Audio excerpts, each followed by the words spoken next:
የአላህ ባሮች ሆይ አላህን ተባረከ ወተዓላ በሚገባ ፍሩት። የአላህ ፍራቻ ወደ አላህ ተባረከ ወተዓላ በሰላም የሚያደርሰን ስንቃችን፣ ወደ አላህ ተባረከ ወተዓላ የምንጓዝበት መንገድ ብርሃናችን፣ አኼራ ላይ ማንኛውም ሰው ክብር የሚያገኘው ከአኼራ ውርደት የሚድነው በአላህ ፍርሃቻ። አላህ ተባረከ ወተዓላ በረሕመቱ ሰዎች እንዳቅማቸው ወደ እሱ የሚቃረቡባቸው የተለያዩ አጋጣሚዎችን ፈጥሯል። የተለያዩ ምርጥ ቀኖችንም አስገኝቷል። ዓመት ውስጥ ያሉ የተለያዩ ወደ እሱ መቃረቢያ ምርጥ ቀናት አንዱ ከሌላኛው የሚለይበት ራሱን የቻለ ትሩፋት አለ። አላህ ተባረከ ወተዓላ ራሱ ላይ እዝነትን ወስኗል። አዛኝ ነኝ ብሏል። ረሕመቱም ሰፊ እንደሆነ አሳውቆናል። ከሰዎች ሁሉ ዕድለ ቢስ ማለት ይህ ሰፊው የአላህ ረሕመት አላስተናግድህም ብሎት ጀሀነም የገባ ሰው። ከሰዎች ሁሉ ዕድለኛ ማለት የአላህን ተባረከ ወተዓላ ረሕመት የሚያገኝበት መልካም ሥራ የሠራ ሰው። የአላህ ተባረከ ወተዓላ ረሕመት ምንም እንኳ ከሰማይና ከምድር የሰፋ ቢሆንም የሰው ልጆች ረሕመቱን መጠየቅ አለባቸው። ረሕመቱን መፈለግ አለባቸው። የረሕመት አጋጣሚዎችን ነቅተው መጠቀም አለባቸው።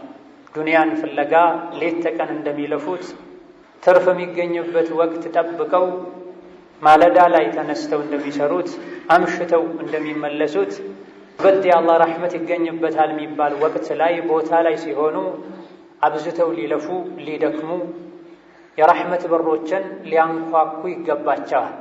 በሩም ተከፍቶ ያልገባ ከሱ ማንኳኳት የሚጠበቅበት ወቅት ላይም ያላንኳኳ የአላህ ረሕመት ርካሽ አይደለም።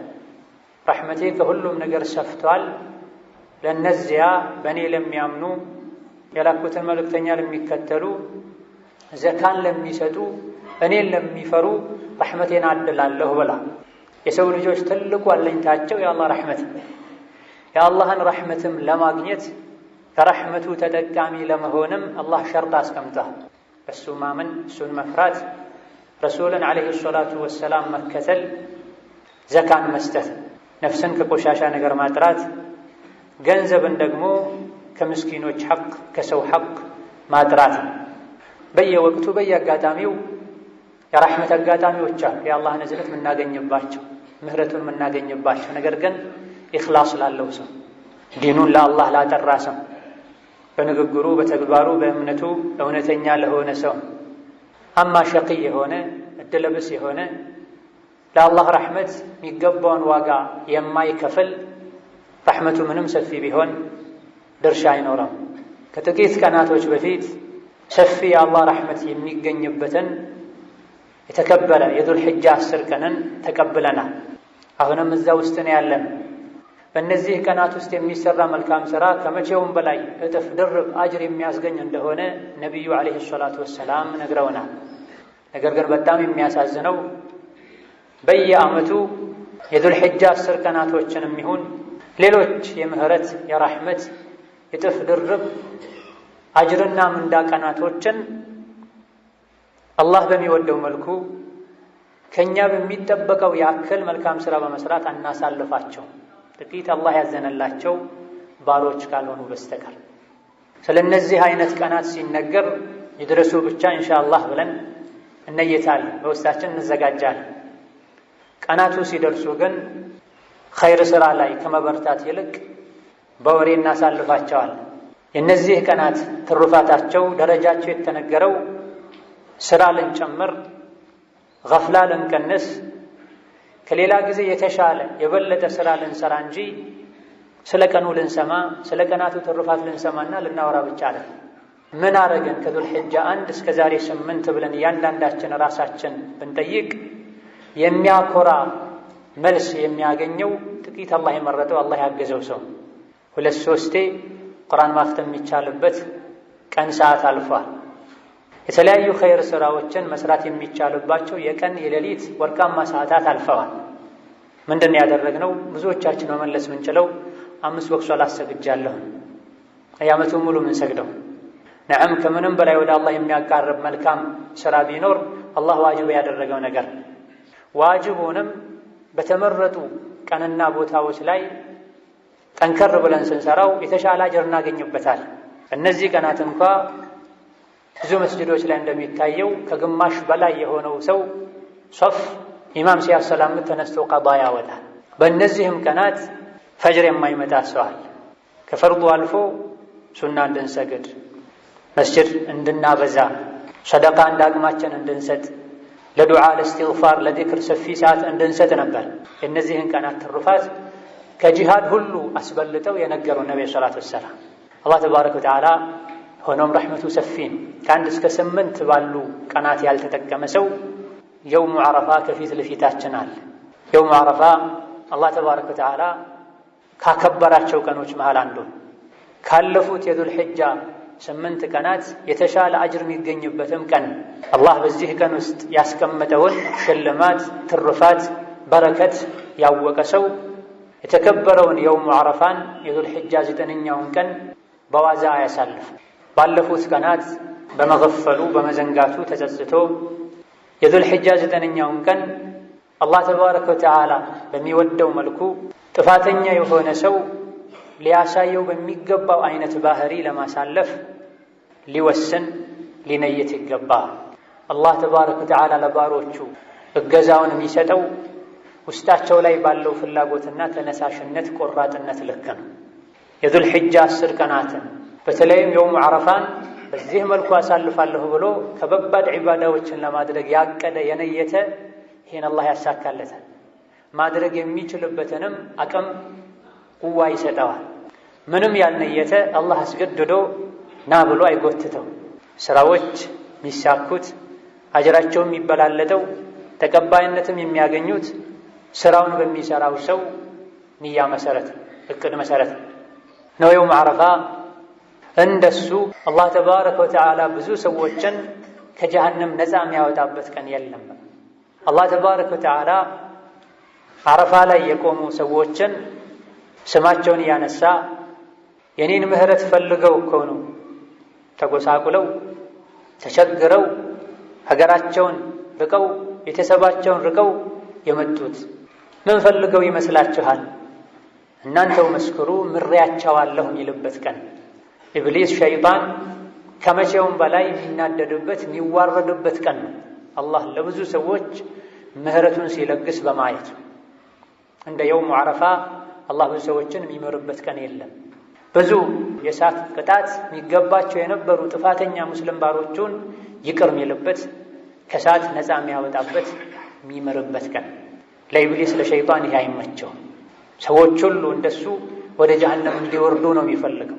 ከሱ ጋር ጀሃነምን የሚሞሉ ሰዎች ሲቀንሱና አላህ ሲመራቸው የጀነት ሲባሉ ከመቼውም በላይ ያንሳል፣ ይናደዳል፣ ይዋረዳል።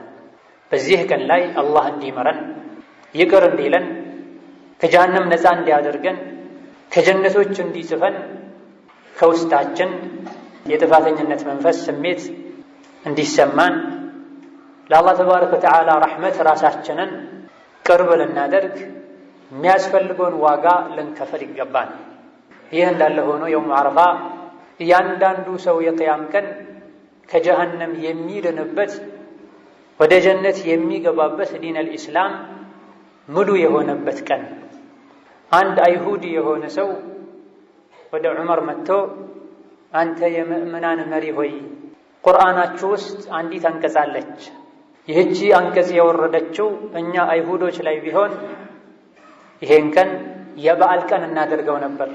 በወረደው አንቀጽ በዛ ቀን ከመደሰታችን የመጣ የበዓል ቀን እናደርገው ነበር አላቸው። ዑመርም የተኛው አንቀጽ ናት ብሎ ጠየቁት። አልየውመ አክመልቱ ለኩም ዲነኩም ወአትመምቱ ዐለይኩም ኒዕመቲ ወረዲቱ ለኩም ልኢስላም ዲና የሚለው አንቀጽ የወረደበትን ቀና ዛሬ ዲኑን ሙሉ አደረግኩላችሁ፣ ጸጋዬንም እናንተ ላይ አዳረስኩኝ፣ ከእምነትም ኢስላምን መረጥኩላችሁ የሚለውን አንቀጽ አላህ ያወረደበትን ቀን እኛ ብንሆን እናከብረው ነበር አላቸው። ዑመር ይህ የቁርአን አንቀጽ መች እንደወረደ የት እንደወረደ አውቃለሁ።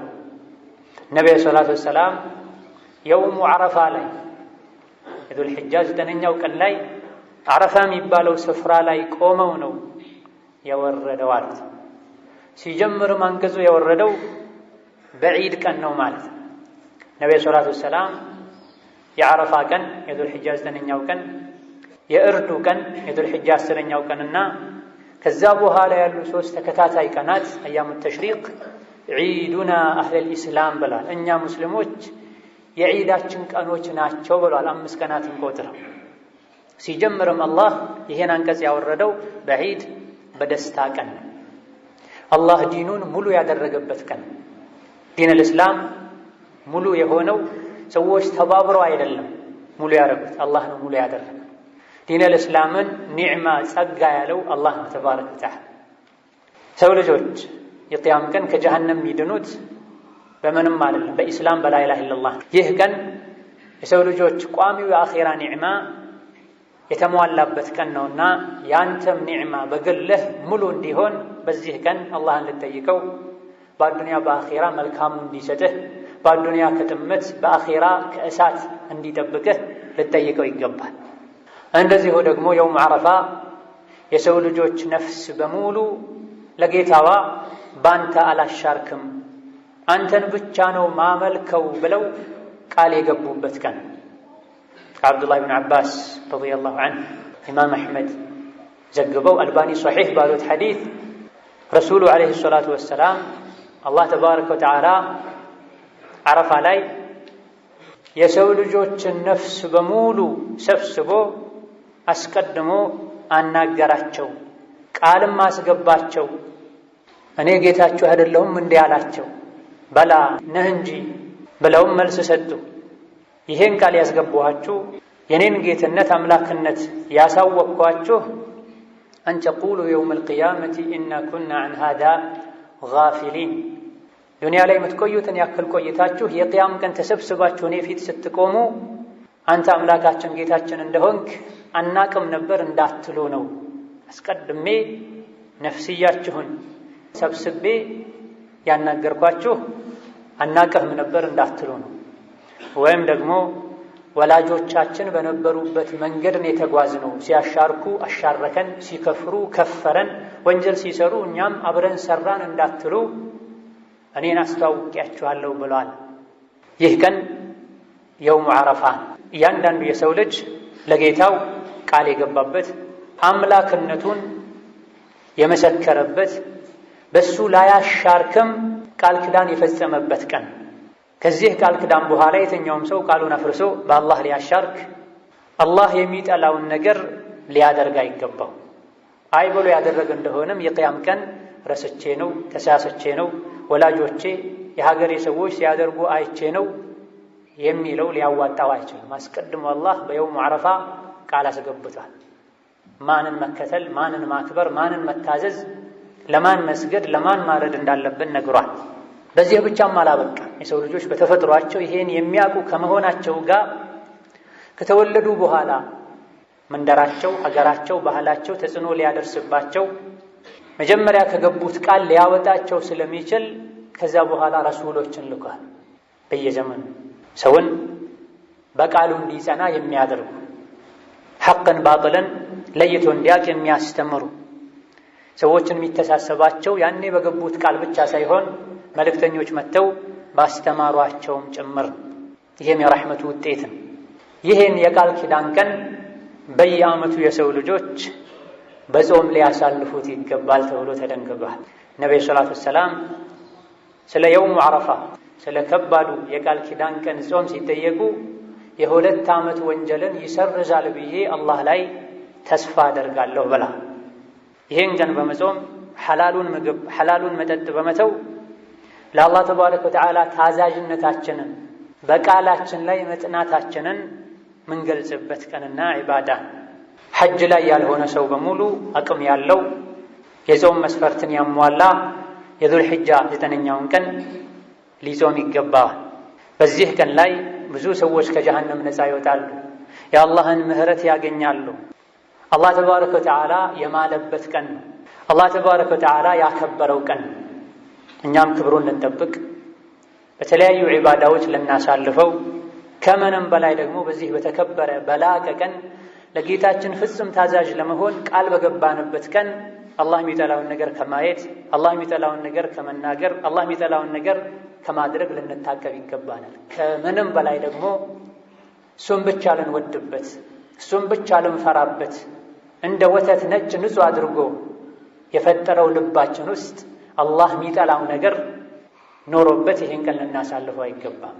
የሰው ልጅ አላህ ቀልቡን ሲፈጥረው ንጹህ አድርጎ ፈጥሮታል። ወንጀሎችን በደጋገመ ቁጥር ልቡ ላይ ጥቁር ነጥብ ይቀመጣል። ጥቁር ነጥብ በበዛ ቁጥር ነጭ የነበረው ቀልቡ ይጠቁራል። የሚሰጠውን መልካም ነገር ሊቀበል ምቹ በሆነ መልኩ የተፈጠረ ልቡ እየጠበበ መጨረሻ ላይ ይታሸጋል፣ መጨረሻ ላይ ይገለበታል። በዚህ መልኩ ሆኖ አረፋን የሚያሳልፍ ሰው ሊጠቀም አይችልም። አላህ የሚያየው ከምንም በፊት ልብን፣ ከዛ በኋላ ከንጹህ ልብ የመነጨን ስራን አስቀድመን ቀልባችን ልናጠራ ያ ረብ ውስጤን አጥርቻለሁ አንተም ስራዬን አጥራልኝ፣ ያለፈውን የቆሸሸ መዝገቤን ሰርዝልኝ አጥራልኝ ብለን ልንማጸነው ይገባናል። أعوذ بالله من الشيطان الرجيم والفجر وليال عشر والشفع والوتر والليل إذا يسر هل في ذلك قسم لذي حجر. بارك الله لي ولكم بالقرآن العظيم ونفعني وإياكم بما فيه من الآيات والذكر الحكيم. أقول ما تسمعون وأستغفر الله لي ولكم ولسائر المسلمين من كل ذنب وخطيئة فاستغفروه إنه هو الغفور الرحيم. الحمد لله على إحسانه والشكر له على توفيقه وامتنانه وأشهد أن لا إله إلا الله وحده لا شريك له تعظيما لشانه وأشهد أن محمدا عبده ورسوله الداعي إلى رضوانه صلى الله عليه وعلى آله وأصحابه وإخوانه. أما بعد ይህን የተከበረውን ቀን በምን መልኩ ማሳለፍ እንዳለብን እንድናቅ አላህ በሚወደው መልኩም እንድናሳልፈው ከሚረዱ ነገሮች መሃል አንዱ ይህን የተከበረ የዙል ሒጃ 9ኛውን ቀን የውሙ ዓረፋን የከባዱን ቃል ኪዳን ቀን ነቢዩ በምን መልኩ ያሳልፉት እንደነበረ ማወቅና አርአያችን መሪያችን የሆኑት ነቢዩ አለይሂ ሰላቱ ወሰላም ቀኑን ያሳልፉበት በነበረው መልኩ ለማሳለፍ ጥረት ማድረግ ነው። ሁሉም እንደ ሁኔታው ሐጅ ላይ ያለ ሙሉ በሙሉ እሳቸው የተገኙበት ቦታ ላይ በመገኘት እሳቸው ያደረጉትን በማድረግ፣ ሐጅ ላይ የሌለ ሰው ደግሞ ከሐጅ ውጪ ላሉ ሰዎችም የተደነገጉ የተፈቀዱ የዒባዳ የመልካም ሥራ አይነቶች አሉና ያም በማድረግ ሊያሳልፍ ይገባል። 8ኛውን ቀን ሚና ላይ አሳልፈው እዛ አድረው የ9ኛው ቀን ፀሐይ ስትወጣ ወደ ዓረፋ ጉዞ አድርገዋል። ከሱሐቦቻቸው ጋር ተክቢር እያሉ አላሁ አክበር አላሁ አክበር እያሉ ለበይክ አላሁመ ለበይክ እያሉ የተወሰኑት ተክቢር የተወሰኑት ተልቢያ እያሉ የተኛውንም አላወገዙም። ነብዩ ሰለላሁ ዐለይሂ ወሰለም ነሚራ የሚባል ስፍራ ደርሰው አርፈው ፀሐይ ከእኩለ ሰማይ ወደ መጥለቂያዋ ዘንበል ስትል ለሰዎች ኹጥባ አድርገዋል። እጅግ በጣም ትልቅ የሆነ ኹጥባ፣ ትልቅ የሆነ ምክር፣ የእስላምን ምንነት በአጭሩ ያብራሩበት፣ የሽርክን መሰረት የናዱበት፣ ሐላል ሐራምን ያስተማሩበት፣ ሰዎችን መጨረሻ አደራ ያሉበት፣ የባልና ሚስትን ሐቅ፣ የሪባን ምንነት ኢላ ገይሪ ዛሊክ የዘረዘሩበት፣ በየጊዜው ሰዎች ራሳቸውን ሊገመገሙበት የሚገባ ዓለም ላይ ያሉ ሰዎች የሀገር መሪዎች ሁሉ ሊያነቡት ሊያጠኑት የሚገባ ኹጥባ ንግግር አድርገዋል። ኹጥባውን ከጨረሱ በኋላ አዳን ኢቃም እንዲደረግ አዘዋል ቢላል።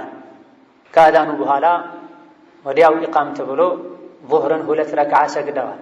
ሐጅ ላይ ስለነበሩ ዙህርን ከሰገዱ በኋላ ዓስርን ሰግደዋል። ዙህርንም ዓስርንም አሳጥረው አጠጋግተው ሰግደዋል። የመካ ሰዎችም ከሳቸው ጋር አብረው አንድ ላይ አድርገው አሳጥረውም ሰግደዋል። ሞልታችሁ ስገዱም አላሏቸውም። ዙህርን በወቅቱ ዓስሩን በወቅቱ ስገዱ እናንተ የመካ ሰው ስለሆናችሁም አላሏቸውም። ሐጅ ላይ ሲሆን ለየት ባለ መልኩ የመካም ሰው ቢሆን አሳጥሮ አጣምሮ መስገድ ይችላልና ሶላቱን ከጨረሱ በኋላ ይሄን የተከበረ ቀን ሊያሳልፉበት ወደ መረጡት ወደ ተመረጠላቸው ስፍራ አምርተዋል። እዛው ደርሰው ፊታቸውን ወደ ቂብላ በማዞር ግመላቸው ላይ ሆነው ዱዓ ማድረግ፣ አላህን ማጥራት፣ አላህን መማፀን ይዘዋል። ፀሐይ እስክትጠልቅ ድረስ ከዙሁር ጀምሮ ፀሐይ እስክትጠልቅ ድረስ ዱዓ ሲያደርጉ ቆይተዋል። አላህን ሲያወድሱ፣ አላህን ሲያጠሩ፣ አላህን ሲማፀኑ፣ የራሳቸውን ደካምነት ሲገልጹለት ቆይተዋል። በዚህ መሃል አንዴ የግመላቸው ልጓም ገመዱ ሁሉ ወድቆ አንድ እጃቸውን ወደ ላይ እንዳነሱት በሌላኛው እጃቸው ነው ገመዱን ያነሱት። ቀኑን ሙሉ ሐጅ ላይ እንኳ በማላ ያዕኒ የሚያሳልፉ ሰዎችን እናያለን። በዚህ በተከበረው ቀን በተከበረው በተቀደሰው ስፍራ ሌላ ጊዜ የለመዱትን መጥፎ ሥራ የሚሰሩ ሰዎችን ሁሉ በዓይናችን እናያለን። የት እንዳሉ ረስተው ምን አይነት ቀን ላይ እንዳሉ ዘንግተው ከቤተሰቦቻቸው ጋር ሲደዋወሉ ሲጻጻፉ የሚውሉ ሰዎች አሉ። ነቢዩ ግን አለይሂ ሰላቱ ወሰላም የግመላቸው ገመድ ልጓም እንኳ ወድቆ ሁለት እጃቸውን አላወረዱ፣ አንድ እጃቸውን ብቻ ወደ ገመዱ በመላክ ገመዱን መልሰዋል። የሰው ልጆችም በዚሁ መልኩ ዱዓ እንዲያደርጉ ዱዓ እንዲያበዙ መክረዋል። የዱዓ ሁሉ ምርጥ የዓረፋ ቀን ዱዓ ነው ብለዋል። ሰሓቦቻቸውን የትኛውም የዓረፋ ክልል ውስጥ እንዲቆሙ ዑረና ከሚባል ስፍራ ብቻ እንዲርቁ ነግረዋቸዋል። እንዳይጨናነቁ ወቀፍቱ ሁና ወዓረፈቱ ኩሉሃ መውቅፉን ብለዋቸዋል። እኔ እዚህ ጋር መርጬ ቆም ያለሁኝ ዓረፋ የሚባለው ክልል ሁሉም መቆሚያ ስፍራ ነው፣ የግድ እዚህ ጋር ብቻ ለመቆም አሊያ ደግሞ የጋራው አናት ላይ ለመውጣት አትሞክሩ ማለታቸው። ዱዓ በሚያደርጉበት ጊዜ እጃቸውን ከደረታቸው ትይዩ አንስተው እንደነበረ ሲራቸው ላይ ተነግሯል። የዱዓ ምርጥ የዓረፋ ቀን ዱዓ ነው ብለዋል። ዱዓ በዓረፋ ስፍራ ሜዳ ላይ አልተገደበም። ዓረፋን ያገኝ የውም ዓረፋን 9ኛውን ቀን ያገኘ ሰው በሙሉ ምርጥ የዱዓ ቀን አግኝቷልና የሚያሳስበውን የሚያስጨንቀውን በሙሉ ሰሚ ለሆነው አዛኝ ለሆነው ለማያልቅበት ጌታው ዘርዘር አድርጎ እንደሚመልስለትም እንደሚያሳካለትም እርግጠኛ ሆኖ ሊለምነው ሊማጸነው ይገባል። በዚህ መልኩ እሳቸውም ሰሓቦቻቸውም ዱዓ ሲያደርጉ ለዱዓው ብለው ዓስርን ወደ ዙህር አስጠግተው ሰግደው የዕለቱ ትልቁ ዒባዳ ዱዓ እንደሆነ በተጨባጭ አሳይተው ተግብረውትም ሲመሽ ፀሐይ ስትጠልቅ ወደ ሙዝደሊፋ አምርተዋል። እዛ እንደደረሱም ገና ግመሎቻቸው ዕቃቸው ሳይወርድ ፈጥነው መግሪብን ሰግደዋል። ከዛ ዕቃ ተራግፎ ኢቃም ተደርጎ ዒሻን ሰግደዋል። በሁለቱ መሃል ምንም አልሰገዱም። ዒሻ እንደሰገዱም ቀጥታ ተኝተዋል። በርካታ ፉቃሃዎች አስተያየት መሰረት ወከዛሊከ አልሙሐዲሲን በዛ ቀን ላይ የዒድ ምሽት ዒባዳ ብለው ለየት ያለ ዒባዳ እንዳደረጉ አልተነገረም። የጾም ፍቺ ዒድ ነገ ነው ሲባል፣ የዓረፋ ዒድ አልአድሓ በዓል ነገ ነው ሲባል ምሽቱን ለየት ባለ መልኩ ዒባዳ የሚያደርጉ ሰዎች አሉ። ነቢዩ ግን አለይሂ ሰላቱ ወሰላም ይህ ሌሊት የዒባዳ ሌሊት ነው ብለው ለየት ያለ ዒባዳ አላደረጉም። በሁለቱም ዒዶች ምሽት ላይ እነሆ የውም ዓረፋ ሁሉም ቦታ ላይ ላሉ የአላህ ባሮች የክብር ቀን፣ የምህረት ቀን፣ የሽልማት ቀን በስጋትና በተስፋ መሃል ሆነን ልናሳልፈው ይገባል። ደጋግ ቀደምቶች ያደርጉ እንደነበር በዒባዳ አላህን በመፍራት ከሚታወቁ ደጋግ ቀደምቶች መሃል አንዱ የሆኑት ሙጠሪፍ ኢብኑ ዓብድላህ እና በክር አልሙዘኒ ዓረፋ ላይ ሆነው በእኔ ጥፋተኝነት ምክንያት ያንተን ምህረት ፈልጎ የመጡ የእነዚህ ሁሉ ሰዎችን ልፋት ድካም ከንቱ አታድርገው፣ እኔ ስላለሁባቸው እነሱን መማርህን አትተው ብሎ ራሱን ጥፋተኛ ያደርግ ይፈራ ይሰጋ ነበር። ሌላውም እንደዚሁ ይህ ምንኛ የተከበረ ቀን ነው፣ ምንኛ የምህረት ቀን ነው፣ እኔ ኑሬ ወንጀለኛው እኔ በሰዎች መሃል ኑሬ ባላደፈረሰውና በእኔ ምክንያት ፍላጎታቸው አይሳካም ብዬ ባልሰጋ ብላ ትንሽ ጥፋት አጥፍተው አንዳንዶች ሁሉ ይህ ነው የሚባል ጥፋት ሳያጠፉ አላህን ይፈሩ ነው፣ ይጨነቁ ነው። በእኔ ወንጀል አላህ ህዝቡን እንዳያጠፋ ያሉ ነው። የሆነችን ትንሽ የምትባል ወንጀል ሰርተው ከላይ የቋጥኝ ድንጋይ ወርዶ እንደሚያጠፋቸው ይሰጉ ነው። እኛ ጋራ የሚያክል ቋጥኝ የሚያክልን ወንጀሎችን እየተዳፈረን እንኳ አፍንጫችን ላይ ዝንብ አርፎ እሺ ብለን ምናሳደውን ያክል ምናባራውን ያክል አንጨነቅ። በዚህ መልኩ ልንሰጋ ይገባናል በተወሰነ መልኩ። ሆኖም ደግሞ የአላህ ረሕመቱ ሰፊ ነው። ከለተሞቱ ከጣረ ሞቱ በፊት የተወበተ የተጸጸተን በሙሉ ይመራል። በስጋታችን ልክ ተስፋም ልናደርግ ይገባናል። አብዱላህ ብን ሙባረክ ወደ ሱፊያን አልተውሪ የውም ዓረፋ ላይ ሄዱና ሱፊያን አልተውሪ ጋር ሲደርሱ ሱፊያን አልተውሪ በጉልበታቸው ተንበርክከው እያለቀሱ አላህን እየተማጸኑ ነበር፣ እንባቸው ፊታቸውን ሞልቶ። ዛሬ በዚህ በተከበረው ቀን የሰው ሁሉ መጥፎ ማን ነው ብዬ ስጠይቃቸው ለሱፊያን አልተውሪ አለዚ የظኑ አነ አላህ ላ የግፊሩ ለሁ ብለው መለሱልኝ ብሏል። በዚህ ቀን እድለብስ መጥፎ ሰው ማለት አላህ አይመረኝም ዛሬ ብሎ የሚያስብ ሰው ነው ብሏል። ይመረኛልን ብለን ተስፋ ልናደርግ ይገባናል። የምህረቱን ዋጋ ከመክፈል በሩን ከማንኳኳት ጋር ላይመረኝም ይችላል ብለን ልንሰጋ ይገባናል። ወንጀላችን እያስታወሰ ፈርቶ የሸሸ ይድናል፣ ያልፈራ ያልተጠነቀቀ ቢሸሽማ አይድንም። ሁለቱን ያሟላ ሊድን ይችላል። በዚህ በተከበረ ቀን አላህ ተባረከ ወተዓላ ይመረኛል ረሕመቱ ሰፊ ስለሆነ ከእናቴ በላይ ከወላጆቼ በላይ አዛኝ ስለሆነ ማረኝ ካሉት ይምራል ልንል እስትግፋር ልናበዛ፣ ዱዓ ልናበዛ፣ ተውበታችንን ልናስተካክል፣ ዒባዳዎችን ልንቀላቅል ይገባን። የተለያዩ አይነት ዒባዳዎችን ልንሰራ ይገባን። የተፈቀዱትን በየተኛው አላህ እንደሚመረን አናቅ፣ የተኛው ይበልጥ አላህ እንደሚያስደስት አናቅ። በግላችን ዱዓ እስትግፋር ልናበዛ፣ በየመሃሉም ልንሰግድ፣ ቁርአን ልንቀራ፣ ተክቢር ልንል፣ በሌላ በኩል ደግሞ የተቸገረን ሰው ልንረዳ፣ ኡድሒያ ማለድ የፈለጉ ስጋ ማሽተት መቅመስ የፈለጉ አማራጭ ያጡ መንገዱ የጠፈባቸዋል። እንዲህ አይነት ሰዎች የኡድሒያ መንገድ በማመቻቸት የታመሙ አሉ። እነሱን አይዟችሁ በማለት ውስጣቸውን በማስደሰት ዒባዳዎችን በመለያየት የአላህን ረሕመት ልንፈልግ ይገባል። ይህን ቀን ቀደም ሲል እንደጠቀስነው መጾሙ ሱና ነው። የቻለ ሰው ሊጾም ይገባል። መጾም ምግብ መጠጥን መተው ብቻ ሳይሆን ሐራምንም ጭምር መተው፣ መላ ሰውነታችንን አላህ ከሚጠላው ነገር ልናጾመው ይገባል። እንደዚሁ ደግሞ ይህን ቀን የጾሙ የአላህ ባሮችን ለማስፈጠር ጥረት ልናደርግ ይገባል። ጾመኛን ያስፈጠረ ጾመኛው የሚያገኘውን አይነት አጅር አላህ ይሰጠዋል፣ ከጾመኛው አጅር ምንም ሳይቀነስ ብሏል። በተለይ አላህን የሚፈሩ አቅመ ደካማ የሆኑ ምስኪን የሆኑ ሰዎችን ማስፈጠር ለአላህ ብለው ከምስኪንነታቸው ጋር ጾመው የሚያገኙትን አይነት አጅር እንድናገኝ ያደርገናል። ለየውም ዓረፋ ቢቻል መታጠብ፣ ንጹህ ልብስ መልበስ በላጭና የተሻለ። ከየውም ዓረፋ ቀጥሎ የተከበረው የዒድ ቀን። በዚህ የዒድ ቀን ከሚሰሩ ትልልቅ ስራዎች አንዱ እርድ ነው። ኡድሒያን ልናርድ አስቀድመን ልንዘጋጅ፣ ምናርደው እንስሳም መልኩ የሚያምር ዋጋው ውድ የሆነ ሊሆን ይገባል። ስንገዛውም ደስ ሊለን ይገባል። የተቆረቆረን የተቆጨን ሳይሆን ለዒድ ቀን አዲስ መልበስ፣ ከለሩንም ከተቻለ ነጭ ማድረግ፣ ካልተቻለ ያለን ንጽህናውን ጠብቆ መልበስ ሱናና ተወዳጅ። የግል ንጽህናን መጠበቅ፣ ጥፍርን መቁረጥ ኡድሒያ ለማያርዱ ሰዎች፣ ፀጉርን ማስተካከል እንደዚህ ኡድሒያ ለማያርዱ ሰዎች፣ ኡድሒያ የሚያርዱ ደግሞ ሰግደው ተመልሰው እንዳረዱ ትርፍ የሆኑ መነሳት ያለባቸው ሰውነታቸው ላይ ያሉ ፀጉርና ጥፍሮቻቸውን ሊያነሱ ይገባል። የተከበረውን የዒድ ቀን ጺምን በመላጨት ሌሎችን ሸሪዓ የሚጻረሩ ነገሮችን በማድረግ ውበትን ለመጠበቅ ንጽህናን ለመጠበቅ መሞከር ትልቅ የሆነ ስህተት ነው።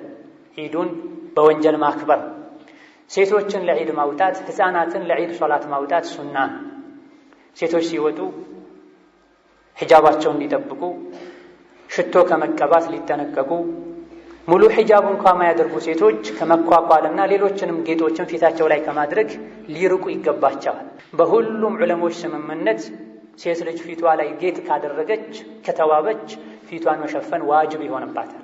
እምቢ ካለች ቁርአንን ሸሪዓን ጥሳለች። የተኛዋም ሴት ሽቶ ተቀብታ የወጣችና በወንዶች በኩል ያለፈች ሽታዋም የደረሳቸው እንደሆነ ዝሙተኛ ናት፣ ዝሙተኛ ናት፣ ዝሙተኛ ናት ብሏል ነብዩ ሰለላሁ ዐለይሂ ወሰለም። ሴት ልጅ የምትለብሰው ልብስ ሰፊ ሊሆን ይገባል፣ ወፍራም ሊሆን ይገባል። በራሱ ጌጥ ሊሆን የሚያብለጨልጭ ሊሆን አይገባም። ኮስተር ያለ ቀለም ያለው ልብስ ልትለብስ ይገባታል። በዒድ ቀን ወንጀል መስራት አላህ ተደሰቱ ብሎ በፈቀደበት ቀን አላህን ማስቆጣት ነው የሚሆን። ለምስኪኖች፣ ለአቅመ ደካሞች፣ ለየቲሞች፣ ለጎረቤቶች በዛ ቀን በጎ ልንሆን ልናስደስታቸው ለአላህ ብለን ለዝምድና ብለን ልንዘያየር ይገባል። ዒድ ነው ብለን ሶላተል ጀምዓን ልንተው ይገባል። በተክቢራ ልናሳልፍ፣ በመልካም ስራ ልናሳልፍ ይገባል። ከዒድ በኋላ ያሉ 3 ቀኖችም አያሙ ተሽሪቅ የሚበለባቸው፣ የሚጠጠባቸው፣ ቤተሰብ የሚዘያየርባቸው፣ ጎን ለጎን ዚክር የሚባልባቸው ቀኖች ናቸው። የኛ የሙስሊሞች ዓመት በዓሎች ደስታ ብቻ ሳይሆኑ አጅርም ዒባዳም ጭምር ናቸው። የኛ የሙስሊሞች ዓመት በዓሎች ከአዱንያው ደስታ ባሻገር የአኺራን የጀነትን ደስታም ያስታውሱን ናቸው። የኛ የሙስሊሞች ዓመት በዓሎች ለራሳችን ብቻ ሳይሆን አቅመ ደካሞችንም ጭምር የምናስደስትባቸው ዓመት በዓሎች ናቸው። አቅመ ደካሞችን ልናቅፍ لنزير لنتيك قبانا ثم صلوا وسلموا على البشير النذير والسراج المنير فقد أمركم بذلك ربكم قائلا إن الله وملائكته يصلون على النبي يا أيها الذين آمنوا صلوا عليه وسلموا تسليما اللهم صل وسلم وبارك على عبدك ورسولك محمد وعلى آله وأصحابه وأزواجه وذرياته وسلم تسليما كثيرا وارض اللهم عن خلفائه الراشدين وبقية صحابته أجمعين وعن زوجاته أمهات المؤمنين وارض عنا معهم برحمتك يا أرحم الراحمين اللهم أعز الإسلام والمسلمين اللهم أعز الإسلام والمسلمين اللهم أعز الإسلام والمسلمين وأذل الشرك والمشركين ودمر أعداءك أعداء الدين اللهم اغفر للمسلمين والمسلمات والمؤمنين والمؤمنات الأحياء منهم والأموات إنك سميع قريب مجيب الدعوات اللهم من أرادنا وأراد الإسلام والمسلمين بسوء فاشغله بنفسه واجعل تدبيره تدميرا له يا ذا القوة المتين اللهم إنا نسألك الهدى والتقى والعفاف والغنى